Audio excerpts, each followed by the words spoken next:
देखो जैसा कि आप लोग देख सकते हैं कि आपके सामने एक चित्र बना हुआ है जिसे हम लोग परमाणु कहते हैं। ठीक, एक केमिस्ट्री का एक टॉपिक है जो आप कक्षा 10 कक्षा 12 दोनों में ही इंपॉर्टेंट है। इसमें जो परमाणु होता है, सबसे पहले हम ये समझते हैं कि परमाणु होते क्या है। देखो तो परमाणु होता है, परमाणु का अर्थ होता है एक ऐसा कण। परमाणु का अर्थ होता है एक ऐसा कण जो अविभाजित होता है, अर्थात उसको हम नहीं बांट सकते हैं। लेकिन होता क्या है कि अभी बहुत लोगों ने के विज्ञान को नहीं पता लगाया है कि जो परमाणु होता है उसमें 3 कण होते हैं, इलेक्ट्रॉन होता है, प्रोटॉन होता है और न्यूट्रॉन होता है। इन तीनों के माध्यम से ही इसका निर्माण होता है। ठीक है, तो इसके बारे में पता कर लेते हैं कि अब मैं पता कर सकते हैं कि आपका जैसा बेटा परमाणु। ठीक, परमाणु क्या होता है ये तो अब बता सकते हैं। अब परमाणु होता क्या क्या है बोलो जैसे इसमें जो आप लोग देखते हैं, ये जो आप लोग कक्षा देख रहे हैं, इसमें जो आपका ये परमाणु है, परमाणु के सबसे भीतरी कक्षा जो आप लोग ये देख रहे हैं, इसे हम नाभिक बोलते हैं और इसमें न्यूट्रॉन और प्रोटॉन होते हैं। ये जो होती है इसे हम बोलते हैं नाभिक। यानी अगर हम पूछेंगे परिभाषा तो क्या होता है, इसको नोट कर लेते हैं, नाभिक। ठीक है, तो अब हम ये देख रहे हैं कि नहीं लिखा हुआ है नाभिक। तो जो परमाणु होता है, पूरा आपका परमाणु होता है, परमाणु की सबसे भीतरी कक्षा में इससे जो आपका ये एक कक्षा होती है, इससे आपका ठोस स्थान होता है, उसे हम नाभिक कहते हैं। और नाभिक जो होता है इसमें 2 चीजें होती हैं, जो आपका लिखा हुआ है न्यूट्रॉन और प्रोटॉन होता है। ठीक है, तो ये आपका लिखा हुआ है न्यूट्रॉन और प्रोटॉन होता है। अब बात करते हैं कि जो ये आसपास होता है, अब जो ये आसपास की कक्षाएं होती हैं इनमें उपस्थित रहते हैं इलेक्ट्रॉन। जो कण होते हैं एक प्रकार के, उन्हें हम कहते हैं इलेक्ट्रॉन। तो इन बाह्यतम कक्षाओं में इलेक्ट्रॉन मौजूद रहते हैं और हमेशा गति करते रहते हैं।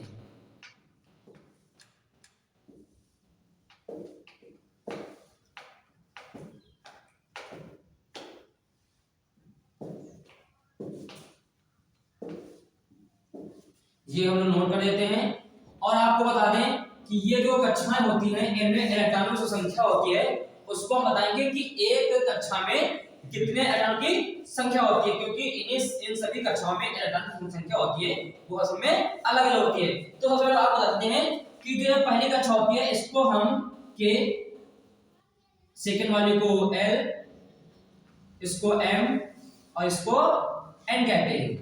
ठीक है, तो जो पहली कक्षा होती है उसमें 2 इलेक्ट्रॉन होते हैं और जो इलेक्ट्रॉन होता है उस पर हमेशा नेगेटिव चार्ज होता है। अब जितना इसके बारे में आपका इलेक्ट्रॉन प्रोटॉन न्यूट्रॉन इनके बारे में भी कहते हैं बाद में सीख लेंगे।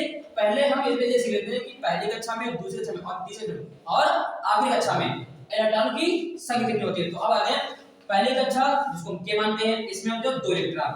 दूसरी कक्षा जिसको L मानते हैं, इसमें आपके होते हैं 8। उसके बाद जो M होता है इसमें 18 इलेक्ट्रॉन होते हैं और लास्ट वाले में 32 होते हैं। तो इसको हम यहाँ पे शॉर्ट में लिख सकते हैं K, L, M और N। इनमें क्या होते हैं, जो इलेक्ट्रॉनों की संख्या होती है इसमें आपकी होती है, पहले वाले में होते हैं 2, दूसरे में होते हैं 8, तीसरे में 18 और इसमें 32। तो जो ये आप संख्या देख रहे हैं इसे हम बोर-बरी का नियम भी कहते हैं। तो यहाँ हम लिख सकते हैं बोर-बरी का नियम, बोर-बरी का नियम जो आपका होता है 2, 8, 18, 32, ये वाला होता है, इसे हम बोर-बरी का नियम भी कहते हैं। अब जो आप लोग ये नियम है इसके माध्यम से करते हैं इलेक्ट्रॉनिक विन्यास करते हैं। ठीक है, जिसमें आपको वर्ग, आवर्त और ब्लॉक बताने किसी भी तत्व का।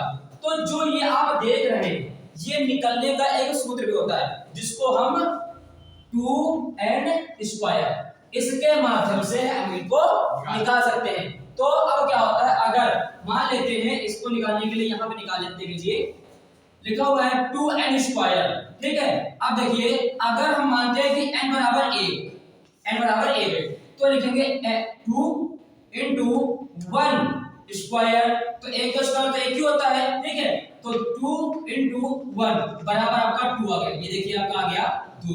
उसके बाद n बराबर 2 मान लो, तो यहाँ लिखेंगे 2n² और 2 into 2 का स्क्वायर, तो यहाँ 2 into 2 गुना 4 हो जाता है। तो 4 और गुणा करा देंगे तो 8 निकल के आ गया।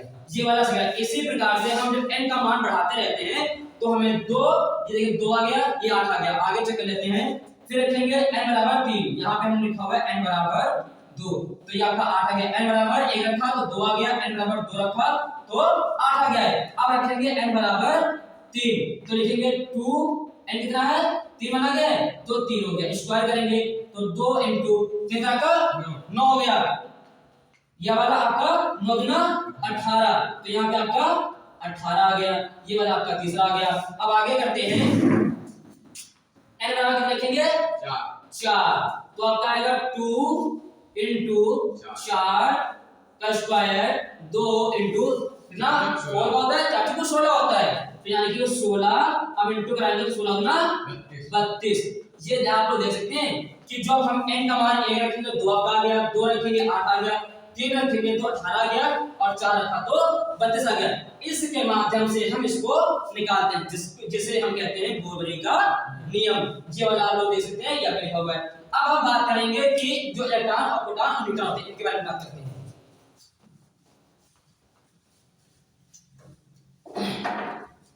सबसे पहले बात करेंगे इलेक्ट्रॉन की।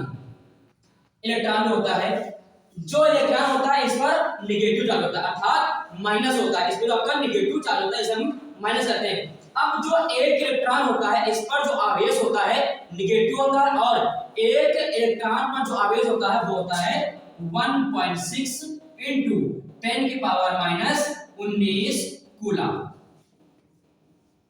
ये वाला होता है, एक इलेक्ट्रॉन पर कितना आवेश होता है। अब जो इलेक्ट्रॉन था, इसकी खोज किसने की थी? इलेक्ट्रॉन की खोज की थी किसने? इलेक्ट्रॉन को करता कौन थे? कौन था? इलेक्ट्रॉन की खोज थॉमसन ने की थी। इसको हम जे थॉमसन नहीं कह सकते हैं, इसको थॉमसन या थॉमसन कह सकते हैं। ठीक है, तो ध्यान रख सकते हैं कि जो इलेक्ट्रॉन है इस पर आवेश होता है नेगेटिव का, एक इलेक्ट्रॉन पर इतना आवेश होता है 1.6 × 10⁻⁻19 कूलम, और जो इसके खोज करता थे वो थे जे थॉमसन। अब बात करते हैं प्रोटॉन की। जो प्रोटॉन होता है, इस पर जो आवेश होता है, एक समझ बात करेंगे इस पर आवेश कैसा होता है। तो इस पर आवेश होता है पॉजिटिव, जिसे हम प्लस कहते हैं। अब जो एक प्रोटॉन होता है, इस पर आवेश होता है, जितना इलेक्ट्रॉन होता है उतना ही प्रोटॉन होता है, लेकिन चेंजिंग की जितनी होती है उस पर माइनस का होता है और इस पर प्लस का होता है। तो इसको लिखते हैं प्लस 1.6 × 10⁻⁻19 कूलम। ये वाला हो गया। इसके खोज करता थे रदरफोर्ड जी।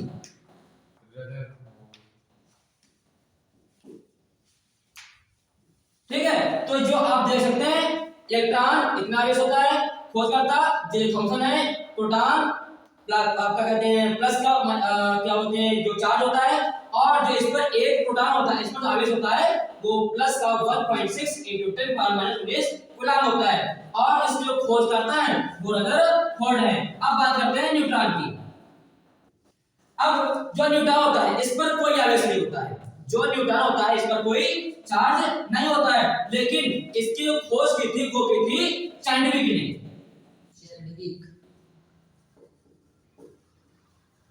ठीक है, ये लोग आप देख सकते हैं कि इलेक्ट्रॉन, प्रोटॉन और न्यूट्रॉन, इनके बारे में हम लोग जान चुके हैं। अब हम लोग देखते हैं कि इसमें कुछ और जानकारी है क्या, तो बता दें हम लोग को।